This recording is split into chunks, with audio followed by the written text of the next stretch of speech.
right, hey gamers, Rick here from Game Trade Media, back to you live here at PAX Unplugged in the vendor hall. So if you're watching us out there in the, I don't even know what's beyond the vendor hall. I haven't been out there. Yeah. But out in the other spaces, if you're out there walking around and you haven't stopped by 1901, come stop by. I'm live here with John Campos. Hey Rick, did I say all that right? Yep, John Campos. Yeah, right. How are you? It's a pleasure having you, man. Hey, thanks for having me, man. So I am under the impression from discussions that we've had that you are now into the arena of game design. That is correct. Yeah, first timer here. Okay. Getting into designing our own board game. And you know, yeah, it's been a learning process. I bet it has. So I see before us we have Token Terrors, right? Yep. The Battlegrounds game. Yeah, so it's called Token Terrors Battlegrounds. It's Battlegrounds because the initial idea for this product was just going to be something called Token Terrors, which is if you play Magic the Gathering, there's a lot of decks that work around a mechanic where you generate a bunch of token creatures. Sure. The footprint of a token creature card is rather large, so if you're making a dozen or more token creatures, you have this battlefield. It's just sort of crowded. Sure. D6, while you know on the practical side are very useful, are kind of boring.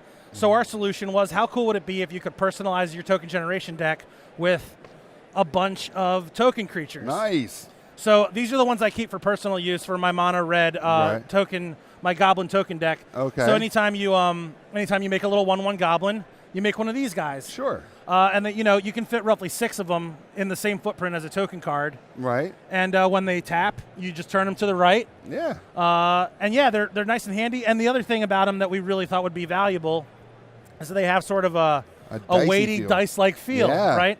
So if you're a DM or a GM on the go and you want to fill up a bag with a bunch of little creatures to do a mid-level skirmish, sure.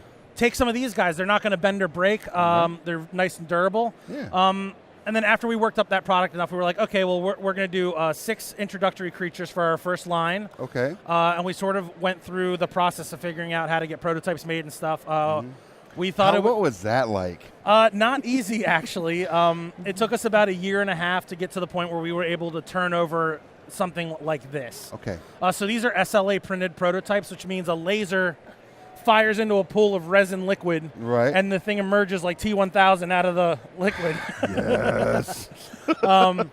And these run us about $3 a piece to make. Okay. So it's a little expensive for us to take to the market. Sure.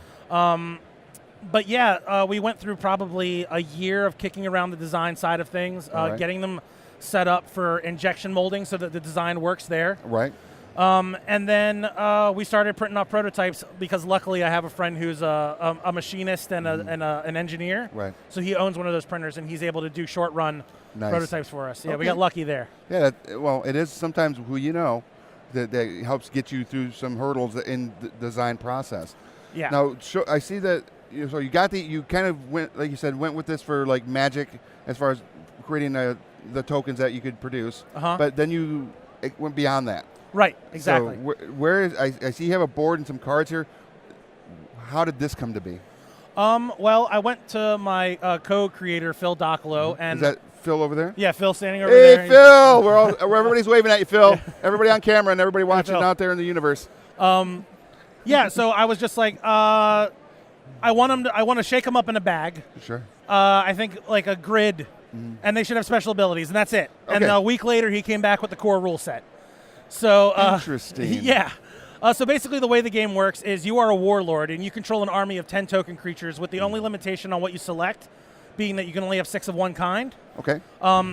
Every time you take a turn, you activate 1 token you control. It must complete 3 actions, and those actions can be move, engage, or use a token talent. Okay.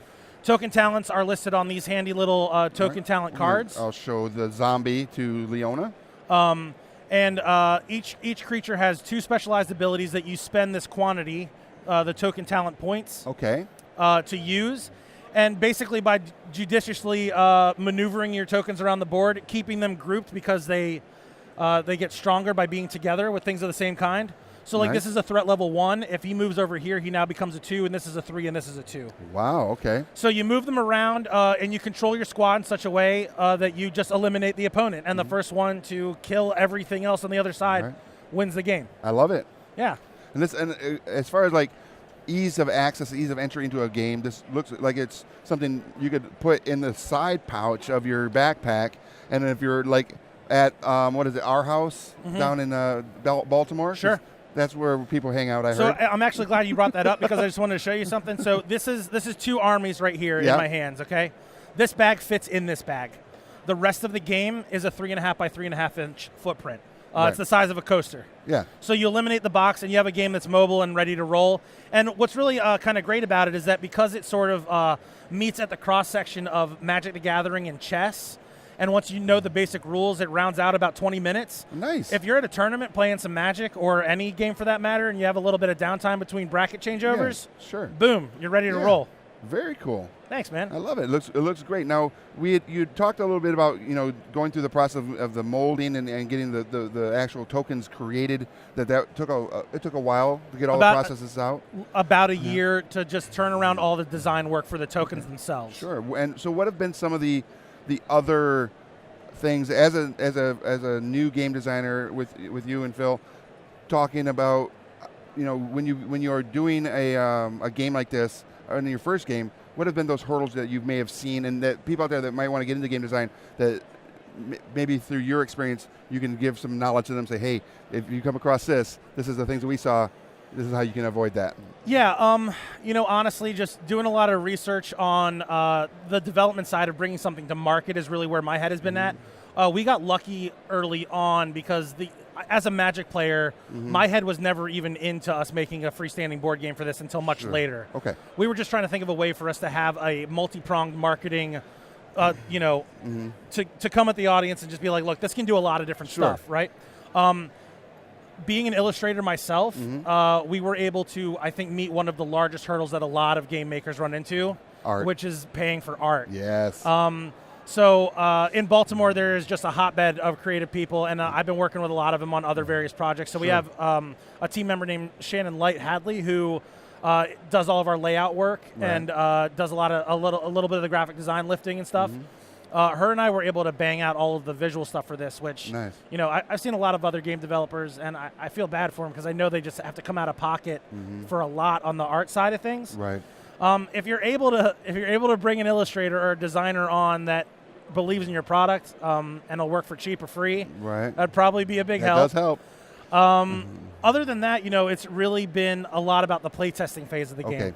That was going to be my next question. Yeah. Is how has the playtesting been on it? How long did you take? What obviously with any playtest you're going to see rules that people just do not attach themselves to, that may be just too much and you had to get rid of it. Yep. So what kind of things did you see in that? Initially, we got some feedback about it being sort of like the game is basically just a game of rock, paper, scissors. Sure. It's always a 1-for-1 exchange on attack. We dealt with a lot of stuff with pacing early on. And basically, our playtest started with us and 6 buddies in Phil's basement. Okay. And then we were able to make a connection with a local community gaming space in Baltimore called No Land Beyond. Okay. Josh Sisk and his people were just super helpful, super supportive, and immediately before they opened their doors, I set up a meeting with him, and he was like, "Yeah, man, we'll host you once a week. You can come in and play test. Every week we'll advertise you. We'll do the whole thing because they just want bodies in the door, of course. And to see Baltimore game makers rise up. You know what I'm saying? So through that play testing, we took notes and we whittled it down. And I have a guy named my best friend Lucas who's been on the R&D side where he just comes over and we have a couple beers and just kick the game around for hours and hours. We whittled it down to something that's tight, and just trying to take notes. And for any game makers out there, like even if the note is a little salty, a little bit hard to swallow, take the note, just absorb it, try to analyze it critically, and apply it to your game. Because in a lot of some of the most harsh feedback I got ended up being some of the most useful stuff because it really just stuck with me, and I was like, okay, well, we got to fix that. Yeah. We got to figure out something. Absolutely, because you may be in love with a mechanic or something, but in large, it may not just be the thing that is going to help the game progress. I'm hesitant. Well, okay, so it's funny you mentioned that. We have printed rules. I got 300 copies of this right here. Sure. And we recently had a revelation that is going to make these trash, basically. All right. Because we are still in that development phase. There was a late game change where if you were out of reserve forces, so when you play the game, you have starting forces, reserve forces. If you had 0 in your reserve forces, you would become enraged, which changed the way that you were able to use this quantity. You would be able to spend more of them in one turn and be a lot more aggressive. we recently realized that stasis change in the game just shouldn't exist. Okay. You being able to spend as many of these as you want every turn is just going to be the game from now on. Sure. We think, okay. and we need to play test it. Of course. We still need to exercise it a little bit more. All right, very cool. Yeah. Well, there you go, everybody out there. That if you are looking at becoming a game designer or have an idea, and everybody has ideas, obviously, when it comes to that would be cool or this would be cool to be potentially a game. Take that on board. There are going to be things that you're going to love, that you're going to absolutely love about your design. But then when you get it play tested, and everybody should put hours and hours of play test into their games, so that you're going to know that maybe your idea for a certain mechanic just doesn't fit. Take that advice. Yeah, take that note. It can be rough too. I was very resistant to making any big sweeping changes because, of course, as one of the co-creators, I am just playing the ever-living hell out of this thing. Of course. I'm really stuck in my ways and the way the strategies break down, and also being able to just clearly explain the game to people. And now having this like polar shift in the way that the game works isn't the hugest deal. It's okay because we're trying to get closer to a better game. Sure, of course. And that's part of it too. Is like we want that accessibility, we want that speed, we want a game that has good pacing, and that you can wrap up in. If you're familiar, the game and all 6 factions in and out, 15 minutes, 20 minutes. Nice. And we see a lot of just sprawling games that are immersive and have great mechanics. They also take like 2 hours to play. Right. So we're trying to find our space. So anyways, now that you are at that point where you're kind of into the final processes of this game, maybe a few more little shaves on the end, what's the next step and where are you pursuing? So part of the reason that Phil and I came to PAX Unplugged is because we wanted to get some FaceTime with people who can help with our supply chain stuff. Of course. So all of the stuff that we have here, excluding the tokens themselves, which were actually made in Baltimore, we ordered through GameMakers.com. Okay, yeah. And they do one-off quantity stuff for people. If you want to make a board game and you want one copy of that game, they can take care of it for you. Of course. So for all of our prototype reasons for demos and stuff, we've been okay using them, and we have the artistic know-how to sort of work around template workloads and things like that. But yeah, right now we're just trying to figure out how much money we actually need to release this thing. Sure. And if there's anything I can say to folks who are getting into launching a board game or really anything on Kickstarter, listen to those podcasts and find those blogs. The board game and tabletop community want to see you succeed. I mean, they 100%. Really do. So there are resources about people who review your game, people who will possibly, people who want to buy your game. If you go to Board Game Beep, all kinds of different resources you can access. But really learning about how to make the Kickstarter work for you is a bizarre science and marketing. It's just strings on pins and all these things coming together, hopefully for a successful launch, and fulfillment. So I can see how that is something that people should people like yourself giving us this kind of exposure right now is what it's all about for us at this stage. Well, I normally wouldn't have you on here because we tend to focus on our our vendor partners that we distribute. Sure. But what I wanted to do is I want to talk to you because you're in that arena now. You're taking those punches that you're going to take, and why aren't you falling? Because you have this dream, you have this drive to make a successful game to bring it to the community, and I want our audience to see that there are multiple levels in this industry. Oh yeah. There are individuals that are just now breaking into it, like you guys are, and these are the things that you need to be aware of if you have an interest in becoming the next designer, the next maker, and you guys have all that knowledge now that you're taking those hits, Yeah, and really the tricky thing when you're starting off a game is like there are going to be expenses. So we have an investor pool. Okay. We have spent a good chunk of change on getting this game up. Sure. And a lot of that has been making these guys. Of course. One thing that we've run into is, we are trying like heck to just figure out an economical way to produce these.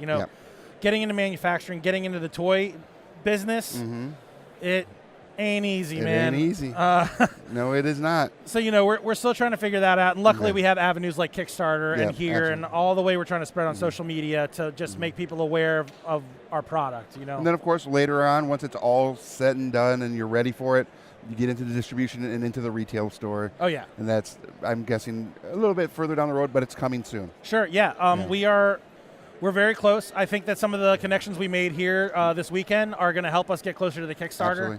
Once we have that ask, once we know how much we want to cover costs and get those 1,000 copies or 1,500 copies or whatever our minimum is, we're going to hit the Kickstarter hard, man. I mean, you know, if you're watching out there, go to tokenterrors.com and sign our mailing list. There you go.